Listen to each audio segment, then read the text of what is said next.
Tu les places quand tes pronostics? À quel moment de la journée tu places ton pari? 24 heures, 48 heures avant, juste avant le coup d'envoi? C'est une question que vous avez été très nombreux à me poser depuis quelques semaines et je vais y répondre dans cette vidéo. Salut, ici Steven de la Team Soccerbet, très content de te retrouver pour cette vidéo. Si tu ne me connais pas et que tu me découvres, sache que tu es au bon endroit pour avancer et pour progresser dans les paris sportifs. Et justement, avant de démarrer et de traiter le sujet de cette vidéo, il y a deux choses qui vont pouvoir t'aider à progresser. Et la première, c'est mon site internet www.soccer-invest.com. Je te laisse aller voir, tout est gratuit dessus. Tu vas retrouver des analyses très détaillées qui t'aideront à prendre des décisions éclairées sur tous les prochains paris que tu vas prendre. Et si jamais tu veux exactement les mêmes résultats que moi et que tu veux mes pronostics, tu peux rejoindre le canal Telegram et recevoir mes alertes quotidiennes sur le football européen. Bon, maintenant que ça c'est fait, on va passer directement à la suite de cette vidéo et répondre à cette fameuse question.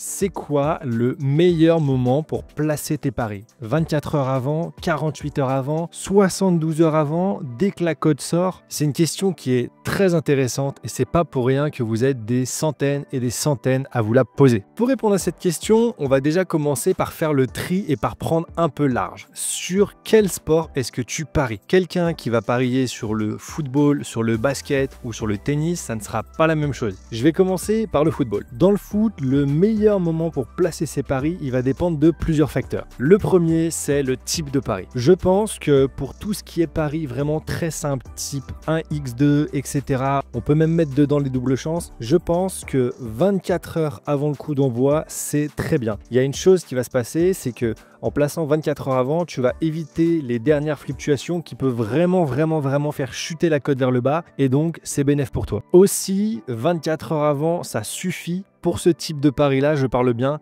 ça suffit parce que normalement, tu as à peu près toutes les infos qu'il te faut pour placer ton pari de manière totalement consciente et en ayant un peu connaissance de tout. La seule chose que tu n'auras pas, ce sont les compositions des équipes. Pour ça, il faudra attendre 1 heure avant le coup d'envoi, mais tu peux déjà dégager une tendance et cette tendance peut parfaitement te servir pour prendre ta décision sur du 1x2. En tout cas, je te déconseille, si tu fais des paris sur le football, de placer tes paris 4, 5, 6 jours avant. C'est pour moi trop éloigné du moment où le coup d'envoi du match sera donné. Il peut se passer vraiment beaucoup de choses. Là encore récemment, je ne sais plus pour quel match, il y a des joueurs qui se sont blessés à l'entraînement dans plusieurs équipes et c'est quelque chose qui arrive relativement souvent. Si par manque de chance, c'est un joueur cadre de l'équipe sur laquelle tu paries, ça peut avoir un vrai impact négatif sur l'issue du match. En tout cas négatif par rapport à ton pronostic, et dans ce cas-là, c'est vrai que c'est beaucoup plus compliqué. Et du coup, si tu avais attendu de parier en te rapprochant un peu plus du coup d'envoi de l'événement, tu aurais pu éviter ce truc-là. Aussi, parce qu'il n'y a pas que les blessures, il y a tout ce qui se passe en conférence de presse. Les conférences de presse, perso, c'est quelque chose que j'aime bien. Écouter les entraîneurs parler, les entendre parler de tactique, de ce qui va se passer sur le terrain, de leur ressenti, etc. Ça peut donner une tendance. Ça m'est déjà arrivé en conférence de presse de voir des entraîneurs qui, en apparence, avaient l'air un peu tendu.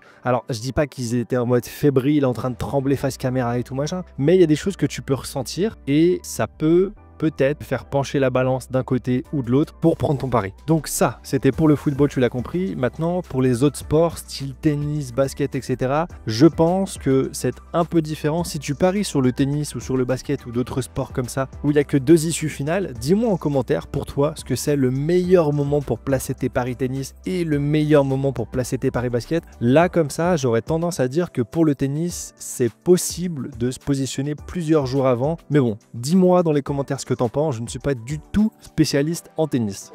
Pour revenir sur le football, parce que c'est clairement le thème que je maîtrise le plus lorsqu'on parle de paris sportifs, il y a vraiment des points sur lesquels il faut que tu fasses attention. Juste avant dans la vidéo, je t'ai bien parlé du pari 1x2. Mais il n'y a pas que ça en type de pari. Il en existe une tonne d'autres que je ne vais pas du tout te lister dans cette vidéo, sinon elle va durer 4 jours et demi. Mais pour tous les autres types de paris, pour tout ce qui est over-under, etc., je t'invite vraiment à te servir de quelque chose, c'est la composition des équipes. Donc, ça veut dire quoi? Ça veut dire que tu vas devoir attendre l'heure avant le coup d'envoi, parce qu'en général, c'est à peu près dans ces eaux-là que sont partagées les compositions d'équipe. Des fois, tu peux aller checker sur les comptes Instagram des clubs. Je sais que le PSG, le Real, le Barça, etc. Ils te partagent la line-up, donc tu peux voir et essayer de commencer à imbriquer un peu certaines pièces ensemble pour avoir l'effectif qui sera titularisé au moment du coup d'envoi. Mais du coup, pour tous ces paris-là, moi, c'est ce que je te recommande de faire, c'est d'attendre d'avoir les compositions officielles. Parce qu'encore une fois, tu paries sur un, je sais pas, plus 2,5 buts dans le match et que tu apprends que finalement les deux attaquants de chaque côté, ils sont pas là, ça risque d'être un petit peu plus compliqué. Maintenant, je vais apporter un petit peu de contraste à ce que je t'ai dit précédemment dans cette vidéo. Sache qu'il n'y a pas de réponse parfaite et exacte à la question de